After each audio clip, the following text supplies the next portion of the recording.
resume here. Let's read Numbers 23, and we're going to read it from the complete Tanak here.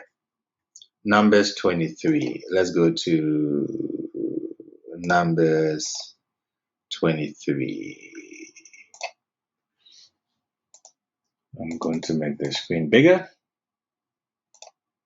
I think we're going to go to 22. Here, Numbers 23:22. It says, God has brought them out of Egypt with the strength of his loftiness. If I tell you that this is my go-to, my evidence from the oracle of Balaam, supporting my claim that they worshipped YHVH in the form of a bull. Numbers 28, 22 doesn't prove that, correct? With what you see on the screen. Numbers 23:22 doesn't prove that. You don't see any reference of a bull here, nothing. Okay, let me bring up another version and we would see something interesting. Tanak, Numbers 23:22.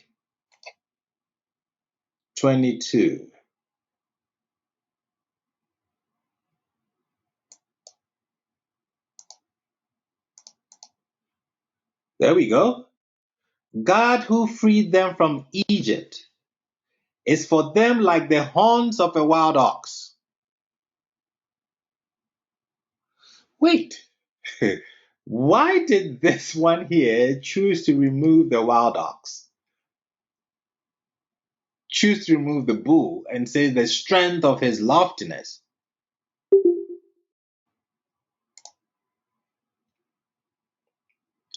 But in the oracle, Balaam mentioned an ox.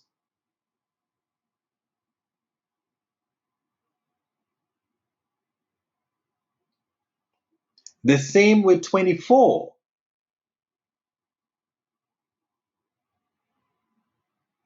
Where is it? 24:8. God who freed them from Egypt is for them like the horns of a wild ox. Right there. In this version, it still omits it and makes it lofty. God who has brought them out of Egypt with the strength of his loftiness. Oh, it says ox. Please. So, in Balaam's oracle, I'm sorry. Well, we yes, know go that ahead. the evidence is there because they always say to grab onto the horns of the altar, right? Correct. Correct. So it's there. It's not like it's hidden, but nobody understands the reference of horns of the altar. Why does the Correct. altar have horns, right? Based on what you Yep. just said, because they worship Yahweh almost like a bull figure from those references you just gave up. And it's always in the text that the altar has horns. Why is that? Yes. So just a reference because it's there, it's in the text. So yeah. Yep. And then we have Moshe is portrayed as coming down from Mount Sinai after meeting Yudhevave with horns. So it's all over there, but like you said, we don't know why. We haven't really paid attention why that language is used. So even in the oracles of Balaam, we see how Yudhevavhe is depicted as a bull, an ox. God who freed them from Egypt is for them like the horns of a wild ox. And then in Numbers 24:8, right, also part of the oracle, God who freed them from Egypt is for them like the horns of a wild ox. Now we have an ostraker. It's called the Samaria ostraker, ostraker number 4141. It contains the proper name GLYW, which means calf of Yud-Heh-Vav-Heh, or Yud-Heh-Vav-Heh is a calf.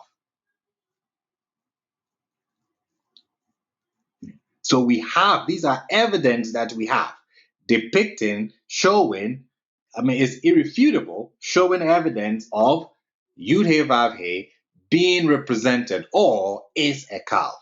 You can read on the Samaria ostraker.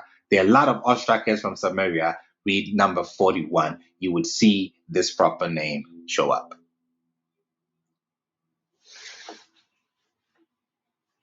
This is why in HOSEA 8, even though maybe sometime I'll break this verse down, the Deuteronomistic hand is in it.